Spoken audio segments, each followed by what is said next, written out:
পাণ্ডবেশ্বরে ইডির হানা, কয়লা বালি মাফিয়া যুধিষ্ঠিরের বাড়িতে। এরপরে তিহাড় যাওয়ার পালা কার?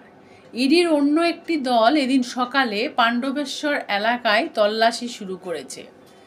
পাণ্ডবেশ্বরের খোট্টাডিহি গ্রামের দোনাপাড়ায় যুধিষ্ঠির ঘোষের বাড়িতে ভোর 5টা থেকে অভিযান চলছে। বাড়ির বাইরে কেন্দ্রীয় বাহিনীর জওয়ানেরা মোতায়েন রয়েছে। সূত্রের খবর, যুধিষ্ঠির ঘোষ আগে অবৈধ কয়লা ব্যবসার সাথে সম্পর্কিত একটি মামলায় জেল খেটেছেন। বর্তমানে সে জামিনে আছেন। যুধিষ্ঠির অজয় নদীর বিভিন্ন ঘাট থেকে অবৈধ বালি উত্তোলন এবং পাচারের সাথে জড়িত। কলকাতাতেও বেশ কয়েকটি জায়গায় এই সূত্রে ইডির অভিযান চলছে। শীত এসেছে, তবে সেভাবে জাঁকিয়ে নয়। ইতিউতি পরিযায়ী পাখিরা আসছে পশ্চিম বর্ধমানের জলাশয়গুলিতে, আর শীত আসার মতোই ভোট আসছে। সূত্রের খবর, গেরুয়া শিবিরের টার্গেট পশ্চিম বর্ধমানের 9 কমপক্ষে 7।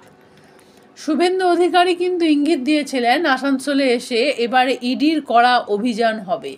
ভোট কড়া নাড়ছে, ভোটের ঘণ্টা বেজে গিয়েছে। এসআইআরের ধমক চমকে এসআইআর আপাতত বিজেপির মনে আশা নয়, নিরাশার বীজ বপন করছে। কারণ মতুয়া আর হিন্দু বাঙালি ভোট চলে যেতে পারে এসআইআরের আতঙ্কে। আর শীতের পরিযায়ী পাখির মতো আবার খনি অঞ্চলে ইডির অভিযান শুরু।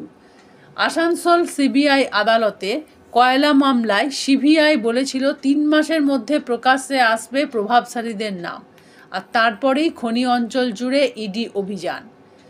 কোন কোন প্রভাবশালীর নাম উঠে আসবে ঠিক ভোটের আগে, তাই নিয়েই জল্পনা চলছে শিল্পাঞ্চল সহ খনি অঞ্চলে। খনি অঞ্চল মানেই কালা হীরার কারবার। লাল জমানা শেষ হতেই কয়াল জমানা শুরু। সিন্ডিকেটের রমরমা কারবার। ইডি হানায় উঠে এলো সেই নারায়ণ খাড়কার নাম। রাজু ঝা খুনের পরেই সিন্ডিকেট কয়ালের হাতে। জল্পনা সেই রকম। গত 3 বছরে শিল্পাঞ্চলে প্রতিষ্ঠিত 2 নতুন সিন্ডিকেটের মূল পরিচালনাকারীও কয়াল। এখন প্রশ্ন, কয়ালকে কি ছুঁতে পারবে ইডি, নাকি শুধুই ভোটের জন্য প্রভাবশালীকে জালে তোলার খেলা এই অভিযান? জল্পনা এটা নিয়েই চলছে।